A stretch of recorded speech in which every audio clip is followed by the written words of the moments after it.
And the fact is, this piece of legislation is not altogether different than legislation that was introduced in the last Congress.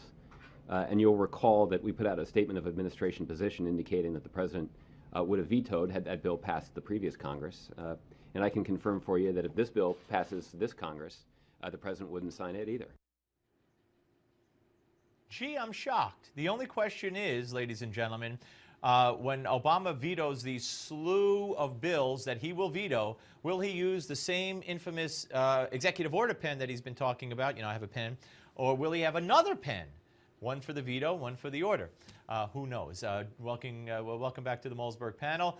Senior fellow at FreedomWorks, Tom Borelli, is with us, and commentator Brad Hirschfield is with us as well. All right, so Brad, so already the president is being the obstructionist, and I got to tell you, there's a chance that they will have enough votes to override this presidential veto, but he doesn't care. Because the American public's against almost every single policy, and everything he's for, the American public's against. Well, he's going to be an obstructionist the rest of the way, and he's going to issue executive order after executive order. If he does, Steve, there's no question he is not playing to the strengths of his own party. Forget the strengths of the nation. There is an incredible irony that, having claimed the Republicans were the party of no, if President Obama turns the last 2 years in the office is becoming the president of no.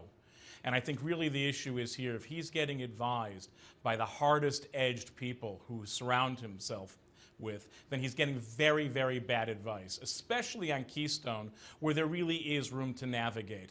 And if he lets that get away from him, I think you're probably right. It's going to be no after no after no. And the truth is that is precisely what the country is tired of, whichever party is doing it. And if he thinks it's just a Republican issue, boy, is he in for an ugly wake-up call. All right, Tom, Brad gave probably you and me this opening that America's tired of no, where I say anything the president says, say no to, because it's probably not good for the country. But that aside, let's focus on what we're talking about here, which is Keystone and the president's threat now to veto it. Or not threat, right. He'll veto it. It's really not surprising. We knew he was going to veto it from the beginning.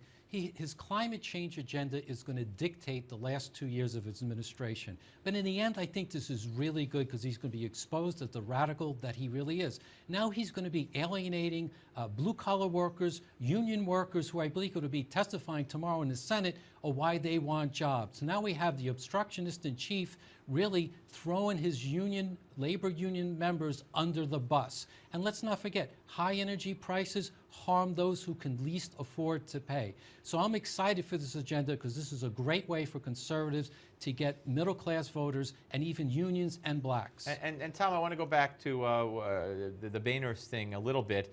Eric Cantor did an interview on CNBC, or he wrote a commentary on CNBC.com saying Republicans should focus on energizing the economy because if they rally around their opposition to Obamacare and immigration, it would be a disservice to the American people.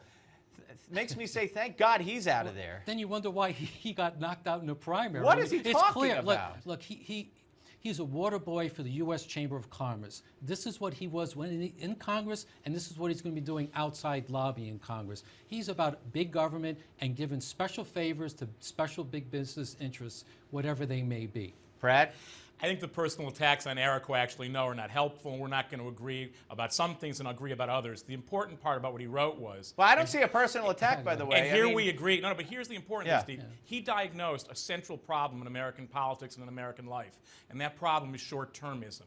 It's not only a political issue, it's a function of a culture in which everything is coming at us faster and faster. And where Eric is absolutely correct is we are going to have to figure out what it means to think in longer terms, even as information comes at us really fast. And if we cannot straddle that line, it doesn't matter right, left, or center, we're going to make stupid decisions. With all due respect, corporatism is not the way to advance the country in the short or long term. And certainly more of Obamacare and letting it proceed and letting Obama's immigration executive order proceed, that's not good for this country, long, short, or otherwise. Hey, gentlemen, great debate. Brad and Tom, thank you both very, very much. Appreciate it on the Malzberg panel. Coming up next, it's Gimme 5.